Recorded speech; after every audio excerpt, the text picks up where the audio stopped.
Un début de semaine noire pour la France insoumise.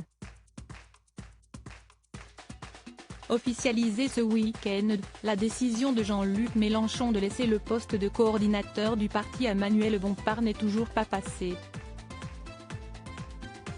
De plus, les changements structurels entamés au sein de la formation politique n'ont fait que creuser les failles déjà présentes entre les différents bords de LFI. Ce mardi 13 décembre, les protestations fusent dans la presse.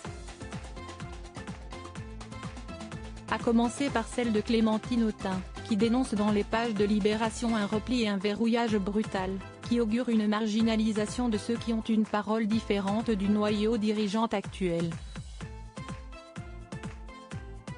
Absence de démocratie, véritable crise interne.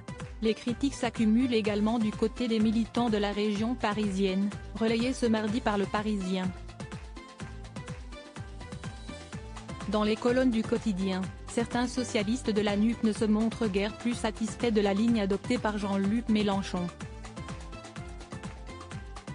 Il fait le bon choix au moment de la NUP et depuis il casse tout, fustige un cadre du PS, proche d'Olivier Faure. Et ce dernier d'estimer que le patron des Insoumis barre la route à une génération qui n'est pas mauvaise. Face à cette virulence, le chef de file s'est défendu dans l'une des notes de blog dont il a le secret, soulignant qu'il souhaite créer une structure opérationnelle, et balayant d'un revers de la main les intentions qu'on lui prête.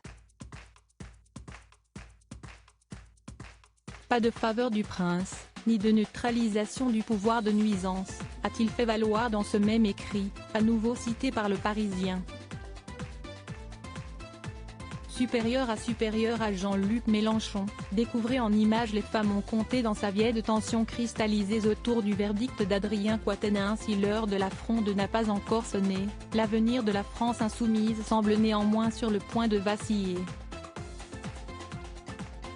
En parallèle des déclarations de Clémentine Autain, qui laissent planer le doute sur une éventuelle candidature pour les prochaines élections présidentielles, Manuel Bompard a affirmé ce mardi que le retour d'Adrien Quatennens était toujours sur la table.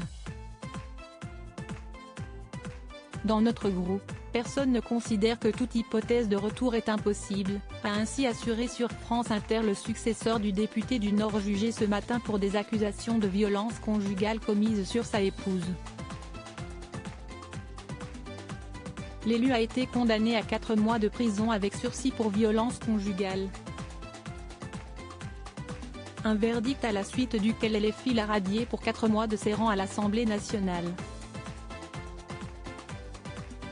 Pour réintégrer le groupe, Adrien Quatennens devra effectuer un stage de responsabilisation auprès d'associations féministes.